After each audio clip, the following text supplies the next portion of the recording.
करते हैं बिश्नोई गैंग की। सलमान खान के घर में गोली चलाने वाली गैंग अब छत्तीसगढ़ में एंट्री हो चुकी है उसकी और एक्टिव हो चुकी है। लॉरेंस बिश्नोई गैंग मामले से जुड़ा हुआ बड़ा अपडेट सामने आया। छत्तीसगढ़ के 2 बड़े कारोबारियों की हत्या का प्लान इस गैंग ने बनाया था। कुख्यात अमन साहू गैंग को हत्या की सुपारी दी गई थी। झारखंड में अमन साहू गैंग लगातार एक्टिव रही है। झारखंड की ही ये कुख्यात गैंग बताई जाती है। रोड ठेकेदार और कोयला कारोबारी की सुपारी इस गैंग को दी गई थी। चारों शूटर के लिए पिस्तौल, मैगनीज और होटल बुकिंग भी कराई गई थी। वहीं कोई बचाने आता तो उसे भी मारने का प्लान था। तो ऐसे में छत्तीसगढ़ रायपुर पुलिस ने बड़ा खुलासा करते हुए इस गैंग के 4 आरोपियों को गिरफ्तार किया है। छत्तीसगढ़ की राजधानी रायपुर में इन्हें गिरफ्तार किया गया। झारखंड की कुख्यात गैंग ये बताई जाती है। चारों शूटर्स के लिए पिस्तौल, मैगजीन और होटल की बुकिंग भी कराई गई थी। और बता दें, रोड ठेकेदार और कोयला कारोबारी की सुपारी इस गैंग को दी गई थी। रायपुर से 3 शूटरों को गिरफ्तार किया है। वहीं राजस्थान से चौथे शूटर को गिरफ्तार किया गया। छत्तीसगढ़ के किसी कारोबारी की हत्या के मंसूबे से ये झारखंड से ये गैंग रायपुर पहुंची थी और पुलिस ने इन शूटरों के कब्जे से एक पिस्टल, एक खाली मैगजीन और 4 मोबाइल फोन जब्त किए हैं। अमन साहू गैंग करके गया था। छत्तीसगढ़ में, रायपुर में, कोरबा में घटनाएं हुई थी, लेकिन इस बार अमन साहू गैंग ने सीधे नहीं किया क्योंकि पिछले दोनों बार वो पकड़ा गया।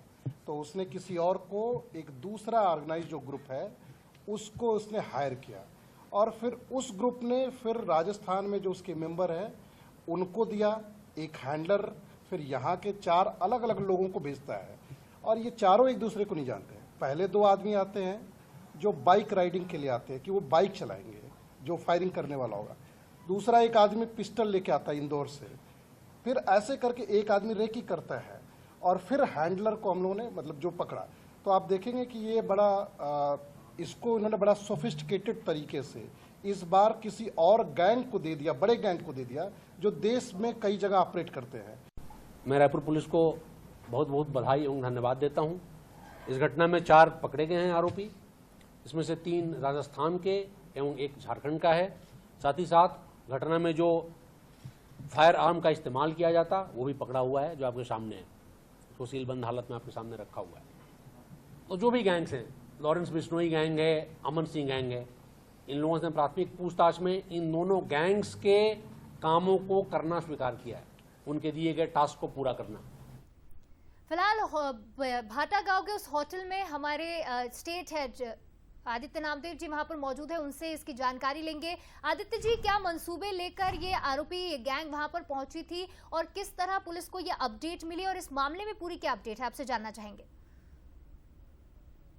बिल्कुल, देखिए, सबसे पहले तो आपको बताना चाहूंगा कि मैं उस ग्राउंड जीरो में मौजूद हूं, जिस होटल को शायद सभी ढूंढ रहे हैं कि आखिर ऐसा कौन सा होटल है जहां पर बैठकर, जहां पर रुककर इतनी बड़ी साजिश को अंजाम देना ये शूटर चाहते थे। पहले तो मैं आपको अपने लेफ्ट दिखाना चाहूंगा, कैमरामैन से कहूंगा योगेश से, जिस तरफ लेफ्ट लिए चल रहा हूं आपको मैं, ये लेफ्ट है भाटा गांव बस स्टैंड का।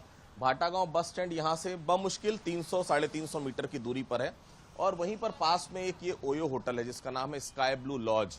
यहीं पर वो 2 शूटर शुरू में रुके हुए थे जिनके बारे में पुलिस को जानकारी थी और उसके बाद लगातार पुलिस की टीमें अलग अलग कमरों में, इसी होटल के अलग अलग कमरों में जो विदाउट यूनिफॉर्म वो सब रुके हुए थे, यहाँ पर सादी वर्दी में वो सब रुके हुए थे ताकि किसी को शक मत हो।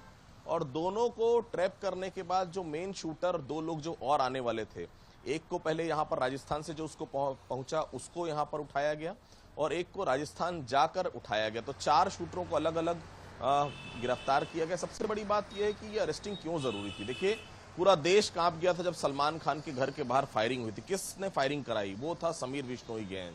और ये जो शूटर गिरफ्तार हुए ये सभी समीर बिश्नोई गैंग और अमन साहू के गैंग के थे। निश्चित तौर पर रायपुर पुलिस की बड़ी कामयाबी है। इसमें 2 महत्वपूर्ण चीज थी, आखिर वो आए क्यों थे। देखिए, रायपुर बहुत तेजी के साथ डेवलप हुआ है। 2000 से 2023 की बात करूं, 2024 अभी चल रहा है, 24 साल राजधानी बने हुआ है रायपुर को और छत्तीसगढ़ राज्य बने हुआ है। ऐसे में पैसा बहुत है, इंडस्ट्रियलिस्ट बड़े बड़े यहाँ पर। रायपुर और रायगढ़ के 2 बड़े व्यापारियों को, 2 बड़े इंडस्ट्रियलिस्ट को जो कोयला का काम करते हैं, उनको निशाना बनाने के लिए ये पूरी प्लानिंग हुई थी।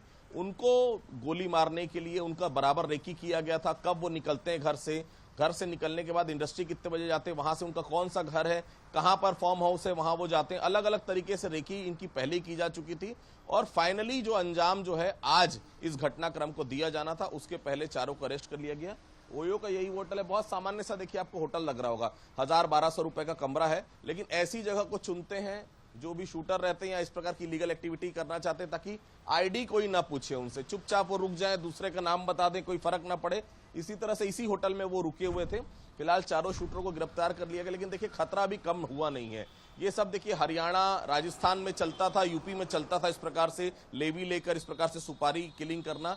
अब अगर ये सब लोग इतने बड़े बड़े शूटर्स और इतने बड़े गैंग के लोग अगर छत्तीसगढ़ अपना रुख कर रहे हैं, इसका मतलब साफ है छत्तीसगढ़ के लिए आने वाले समय में हालात बहुत चैलेंजिंग हो सकते हैं, क्योंकि छत्तीसगढ़ में पैसे की कोई कमी नहीं है। बड़े बड़े उद्योगपति यहाँ पर, उनको निशाना बनाने के लिए पूरी प्लानिंग चल रही है। फिलहाल चारों शूटर पुलिस की गिरफ्त में हैं और उनको रिमांड पे भी लिया गया। इस वक्त बंसल न्यूज की टीम ग्राउंड जीरो पर मौजूद है। भाटागांव का स्काई ब्लू होटल चैनल है जो वहां पर पहुंचा है। हमने उस होटल को ढूंढ निकाला, लेकिन जिस तरह से इंटरनेशनल तार इस पूरे घटनाक्रम के जुड़े हुए बताए जा रहे हैं। अमन साहू, लॉरेंस बिश्नोई गैंग के जो सदस्य हैं वो गिरफ्तार हुए। बताया जा रहा है कि मलेशिया से ऑपरेट किया जा रहा था इस पूरे मामले को। छत्तीसगढ़ में लॉरेंस बिश्नोई गैंग क्या अब अपना जाल फैलाता दिखाई दे रहा है, और ये पुलिस के लिए कितना चैलेंजिंग हो सकता है, क्योंकि 4 आरोपियों की गिरफ्तारी होना, जैसा आप खुद कह रहे हैं, आगे ये और बढ़ेगा। कैसे पुलिस इससे निपटेगी? क्या पूरी तरह से तैयार है छत्तीसगढ़ पुलिस? क्या उतने संसाधन हैं?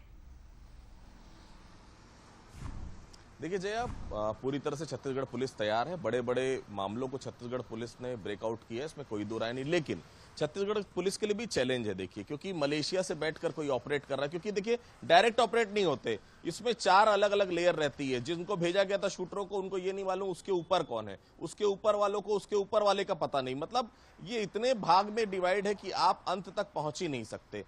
मलेशिया में बैठकर अगर कोई शख्स ऑपरेट कर रहा है, आप सोच सकते हैं उसके तार कहां से कहां तक है। और निश्चित तौर पर इसमें कोई दो राय नहीं कि छत्तीसगढ़ के लिए आने वाले समय में चैलेंज और बढ़ेंगे। इतना छोटा सा होटल, गली कूचे में होटल, कौन सोच सकता था यहाँ इतनी बड़ी प्लानिंग चल सकती थी। लेकिन वो प्लानिंग को क्रैक आउट किया, समय लगते पता चल गया, इंटेलिजेंस का जबरदस्त इनपुट मिला, उसी के आधार पर पता चला। जरूरी नहीं हर बार आपको प्रॉपर इनपुट मिल सके, तो सही कहना है आपका, चैलेंज बहुत है। छत्तीसगढ़ पुलिस को भी अपने आप को और तैयार करना पड़ेगा, और हम सबको भी, अगर कोई ऐसा अनजान शख्स दिख रहा है जो जबरदस्ती आपका फोटो ले रहा है, वीडियो बना रहा है, आपको संदिग्ध लग रहा है, आपको तत्काल पुलिस को इत्तला करना चाहिए। क्योंकि अगर इस प्रकार की घटनाएं अगर छत्तीसगढ़ में शुरू हुई, निश्चित तौर पर कंट्रोल कर पाना बहुत मुश्किल हो जाएगा। फिलहाल 4 शूटरों को अरेस्ट कर लिया गया है, और भी क्या इनपुट आता है, क्या और कहीं की प्लानिंग थी, और कौन कौन इन्वॉल्व है, ये तमाम चीजों की जानकारी मिलेगी। फिलहाल वो सभी पुलिस के रिमांड में, फिलहाल जो पुलिस का जो एंटी क्राइम यूनिट है वहां पर उन सभी को रखा गया है। बिल्कुल, बहुत धन्यवाद आपका आदित्य जी जानकारी के लिए, और एक्सक्लूसिव तस्वीरें हम